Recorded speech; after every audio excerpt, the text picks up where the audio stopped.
এবার যেন মনে মনে চিন্তা করেন, না আমাকে এই জায়গাতে থাকলে হবে না, আমাকে জঙ্গলের দিকে যেতে হবে। আর একদিন যেন আপনার হযরত ইব্রাহিম বিন আদম এবার যেন নিজের রাজার মধ্যে, নিজের এলাকার মধ্যে ঢোল দিয়ে দিলেন যে আমার এলাকাতে যতগুলো মানুষ রয়েছে তাড়াতাড়ি করে এখানে চলে এসো, আমি নিজের বাদশাহিয়ত ছেড়ে দিয়ে আমি অন্য এলাকার মধ্যে চলে যাব। জোরে পড়ুন সুবহানাল্লাহ।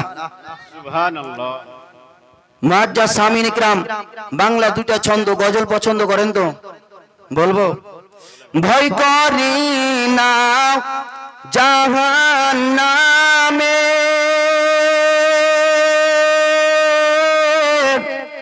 আগুন ডরাই আমার নবীর নামে,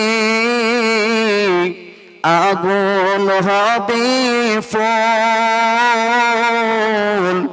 আল্লাহর নূরের তৈরি গো আমার মুহাম্মদ রাসূল। জোরে পড়ুন সুবহানাল্লাহ।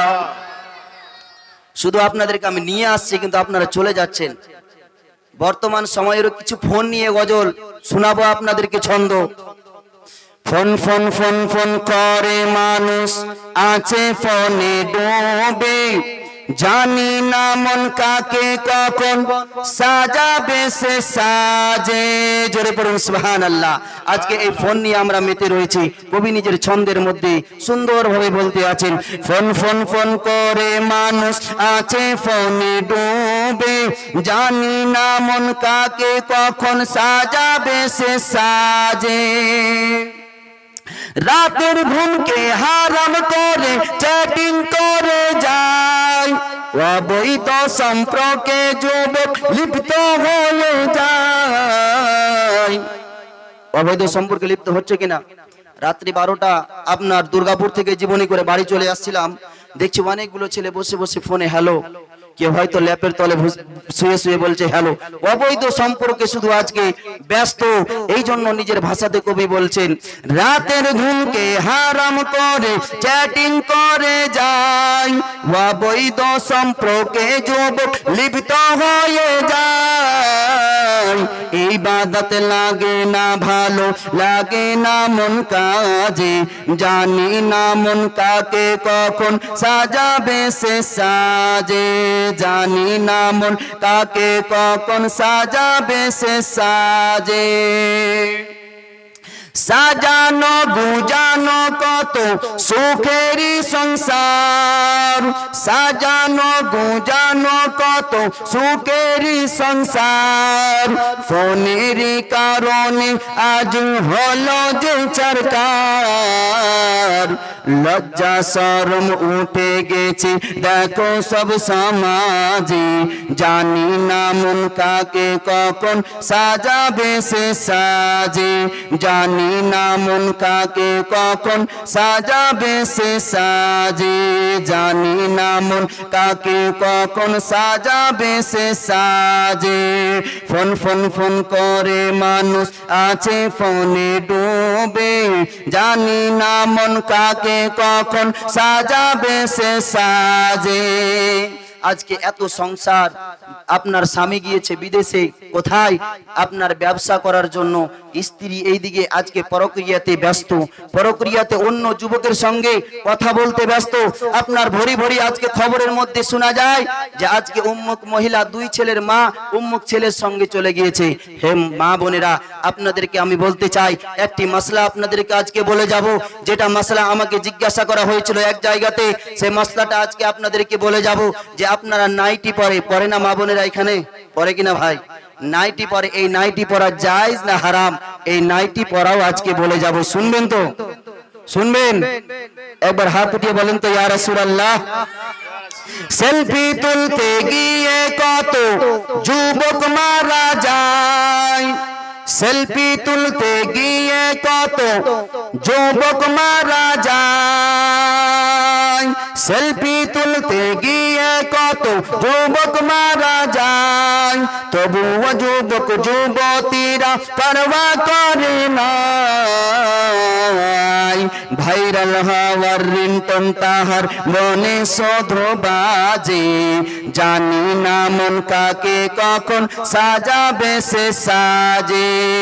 আজকে আপনার মেয়ে ফোনে আপনার ছবি তুলে ফেসবুকে ছাড়ছে, টুইটারে ছাড়ছে, ইনস্টাগ্রামে রিলস বানাচ্ছে, কিন্তু আপনি বাবা মানা করতে পারছেন না, আপনি ভাই মানা করতে পারছেন না। আমার আগেই মাওলানা দিলখুশ বলে গেলেন যে একজন নারী 4টা পুরুষকে জাহান্নামের মধ্যে নিয়ে যাবে। ভাই আজকে তোমার বোন আজকে খারাপ রাস্তাতে যাচ্ছে, কিন্তু তুমি বড় ভাই মানা করছো না। এই 4 জন পুরুষের মধ্যে একটা বড় ভাই, যে বড় ভাইকে সঙ্গে করে নিয়ে ওই মহিলাটা জাহান্নামের মধ্যে যাবে। একবার চিন্তা করে দেখুন যে ওই তাদের মধ্যে আপনি আছেন কিনা, তাদের মধ্যে আপনি রয়েছেন কিনা, এই জিনিসটা একবার মনের মধ্যে চিন্তা করে দেখুন। একবার দরুদ পড়ুন, আল্লাহুম্মা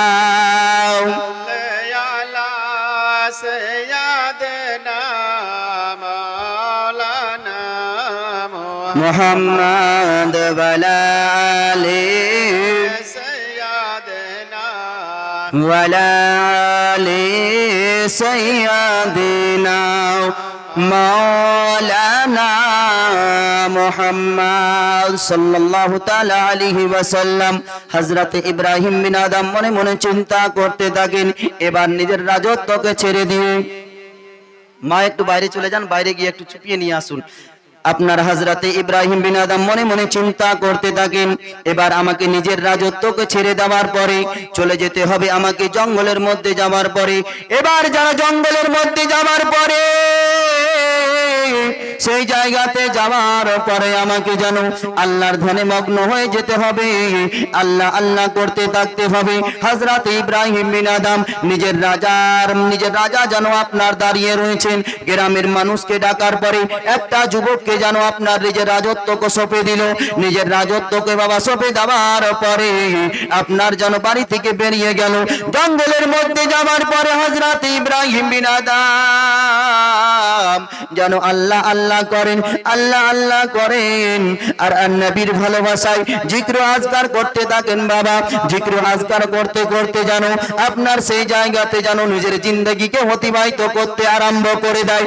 একদাই যেন আপনার একদাই যেন ওই গ্রামের কিছু মানুষ ওই রাস্তা দ্বারা দিয়ে যেন হেঁটে চলে যায়, আর রাস্তা দ্বারা দিয়ে হেঁটে চলে যায়। হযরত ইব্রাহিম বিন আদম যেন আপনার বলেন, আপনার ডাকার পরে তাদেরকে বলে আমাকে কি চিনতে পারো না?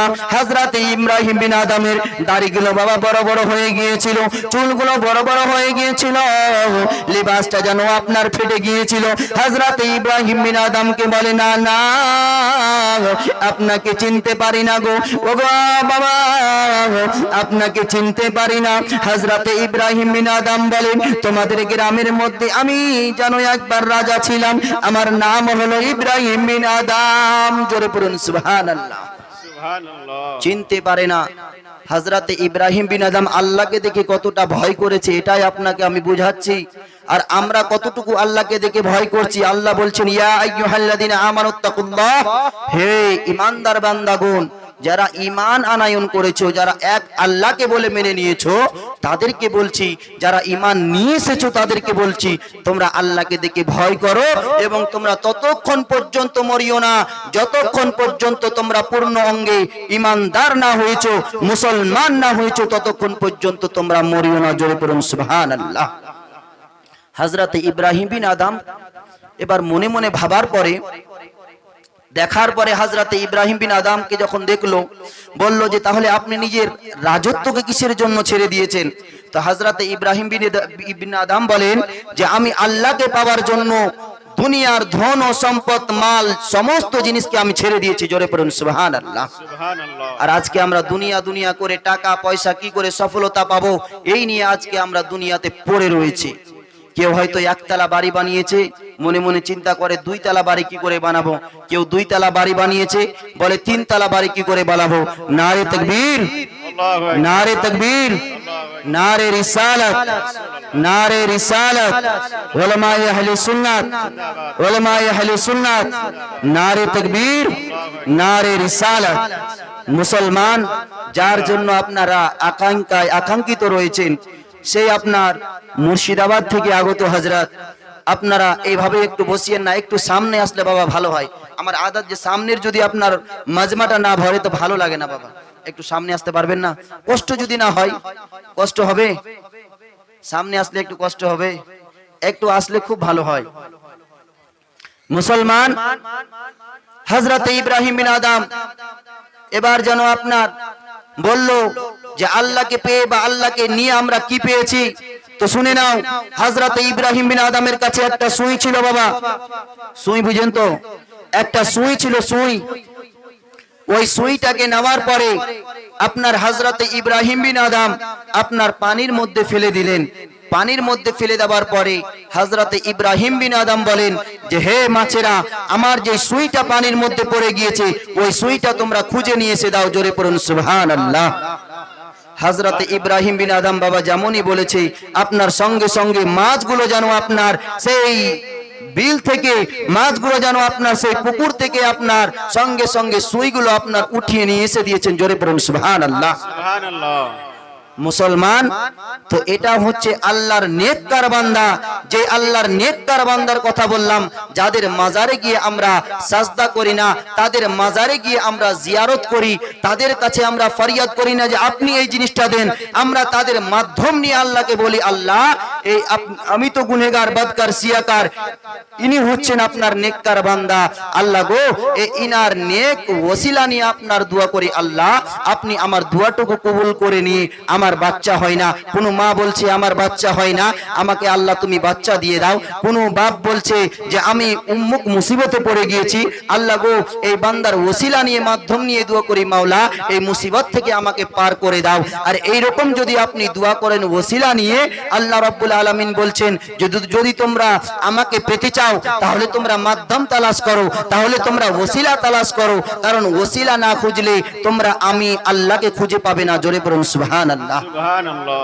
আমরা কোরআনটা কি সরাসরি পেয়েছি বাবা? কোরআনটা সরাসরি পেয়েছি? পাইনি। কোরআনটাকে লৌহ মাহফুজ থেকে আল্লাহ রাব্বুল আলামিন আপনার সেই আসমান থেকে আপনার হযরতে জিবরিল আলাইহিস সালাতু তাসলিমের মাধ্যম দিয়ে নবীর কাছে নিয়ে এসেছেন, আর নবীর মাধ্যম দিয়ে আজকে এই জগতের মানুষ পেয়েছে। জোরে পড়ুন সুবহানাল্লাহ। তো বিনা ওসিলা ছাড়া কোনো জিনিস আপনার পাওয়া যাবে না। তো হযরতে ইব্রাহিম বিন আদম আল্লাহকে পাওয়ার জন্য নিজের রাজত্বকে ছেড়ে দিয়েছিল।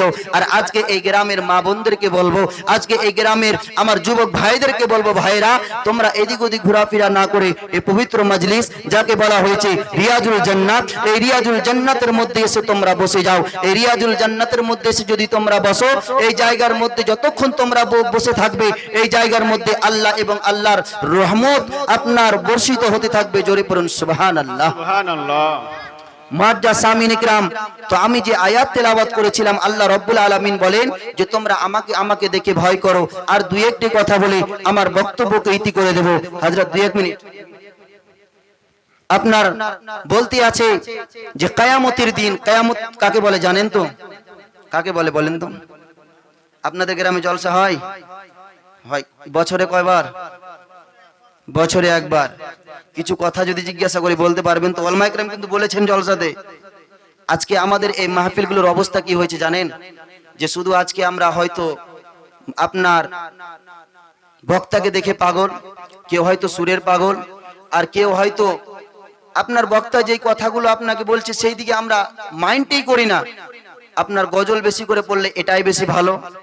আজকে যদি আমরা বছরে একটা করে জলসা দিচ্ছি, প্রায় আপনার গ্রামে ধরেন অনেক দিন ধরে জলসা হচ্ছে, একটা করে মাসলা যদি আমরা জানতাম, আপনাকে যদি এখন জিজ্ঞাসা করা হয় বিয়ে করেছেন তো? বিয়ে করা সুন্নাত না ওয়াজিব না নফল বলেন তো? সুন্নাত। আর আমি যদি বলি ফরজ, ফরজ। আচ্ছা, তাহলে আপনারা জানেন, তাই তো নাকি? মুসলমান হওয়ার জন্য কয়টা শর্ত বলেন তো? মুসলমান হওয়ার জন্য কয়টা শর্ত? মুসলমান এই শুধু আমাদেরকে শুনলে হবে না, আমলও করতে হবে। আমার আল্লাহ রাব্বুল আলামিন পবিত্র কোরআনের মধ্যে বলেন, যখন এই দুনিয়াটা ধ্বংস হয়ে যাবে, আমি কিয়ামতের দিন যেন আপনার নিযুক্ত করে দেব। ওই কিয়ামতের দিন বাবা আজকের দিনের মতো হবে না।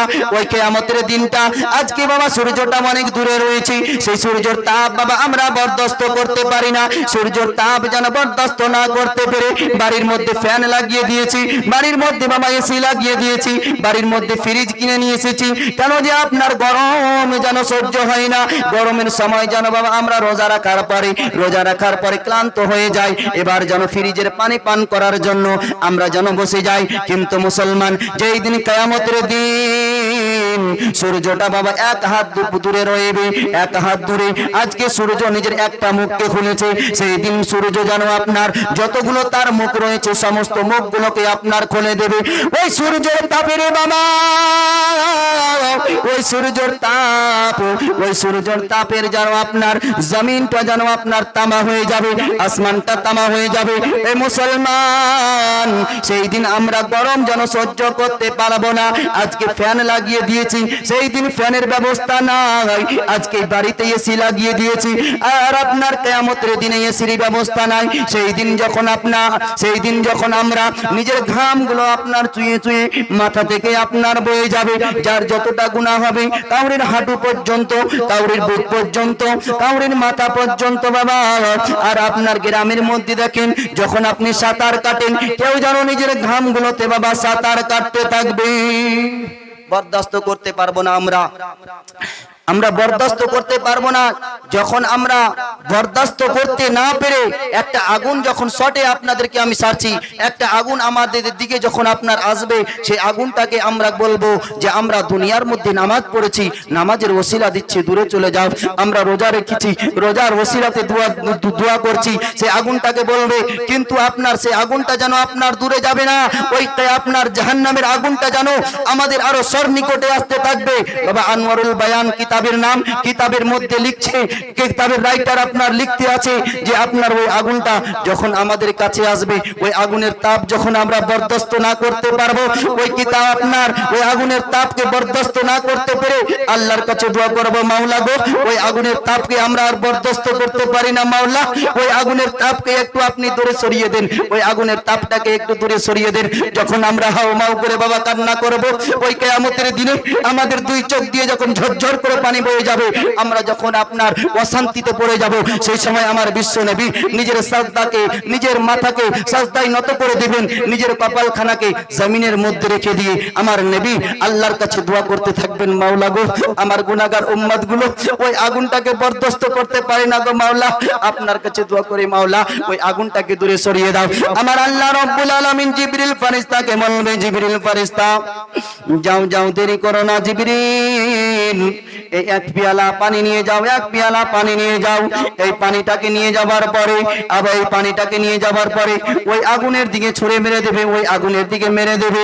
হযরত জিবরিল আলাইহিস সালাম যখন বাবা আপনার ওই পানিটা নিয়ে আসার পরে আমার বিশ্ব নবীকে দেবেন, আমার বিশ্ব নবী যখন আগুনের দিকে আপনার পানিটা ছুঁড়ে মারবে, ওই আগুনটা যেন আপনার চরচর করে আপনার পিছনে যাবে। জোরে পড়েন সুবহানাল্লাহ, সুবহানাল্লাহ। আমার নবী জিজ্ঞাসা করবেন, মাওলা আমার উম্মতগুলো নামাজের ওসিলা দিল, আপনার বড় দিনের সময় আপনার সূর্যের তাপে রোজা রেখেছে, রোজার ওসিলা দিল, কিন্তু সূর্যটা আপনার সেই আগুনটা দূরে গেল না গো মাওলা, এই পানিটা কোথাকার পানি গো মাওলা, যে এই সূর্যটা আপনার এই আগুনটা তাড়াতাড়ি করে দূরে চলে গেল। আমার আল্লাহ রাব্বুল আলামিন বলবেন, ইয়া রাসূলুল্লাহ, ইয়া হাবিবাল্লাহ, নবী গো এই আগুনটা কই, এই পানিটা এইখান ওইখানকার নয়, দুনিয়ার কোনো পানি নয়, আবু জামজামের পানি নয়, দুনিয়ার কোনো নলকূপের পানি নয়, দুনিয়ার কোনো আপনার পুকুরের পানি নয়, দুনিয়ার কোনো সমুদ্রের পানি নয় গো নবী। ইয়া রাসূলুল্লাহ, ইয়া হাবিবাল্লাহ, নবী গো আপনার উম্মতিরা রাত্রির অন্ধকারে একটা মুসাল্লা বিছিয়ে দেওয়ার পরে আমি আল্লাহর ভয়ে যখন রাত্রিবেলায় তাহাজ্জুদ নামাজের জন্য দাঁড়িয়ে গিয়েছি, গুনাহ করেছে, গুনাহ থেকে তওবা করার পরে জিনার গুনাহ করেছি, চুরির গুনাহ করেছে, ডাকাতির গুনাহ করেছে গো নবী, ওই গুনাহগুলো করার পরে গো নবী আপনার উম্মতিরা ওই মুসাল্লাতে ওই মুসাল্লাতে নিজের মাথাকে নত করে দিয়ে ঝরঝর করে কান্না করেছে গো নবী। আমার জিবরিল ফেরেশতা দ্বারা দিয়ে ওই পানিগুলো যেন আমি রেখে দিয়েছিলাম। ইয়া রাসূলুল্লাহ, ওই পানিটা আজকে আপনাকে ওই আগুনের দিকে যেন ছুঁড়ে মারলেন, ওই আগুনটা যেন আপনার সরসর করে আপনার পিছনে চলে গেল। জোরে পড়ুন সুবহানাল্লাহ। তাহলে বোঝা গেল মুসলমান, যদি আমরা নামাজের মধ্যে কান্না করি তাহলে আমরা কি করব? এই কান্না বা এই পানিটা বিফলে যাবে না, এই পানিটা আমাদের কাল কিয়ামতের দিক নিয়ে আপনার কাজে লাগবে। জোরে পড়ুন সুবহানাল্লাহ। তাহলে আমাদের নামাজ পড়া দরকার তো? নামাজ পড়বেন? বলেন ইনশাআল্লাহ। নামাজ পড়বেন তো? দেখেন বাবা, নামাজ ছাড়া কোনো গতি নাই। বক্তা এসে উপস্থিত হয়ে গিয়েছে, আর এই আধা ঘন্টার মধ্যে ব্যাটারি চার্জ হয় না। ব্যাটারি চার্জ করতে গেলেই আপনার আধা ঘন্টা লেগে যায়।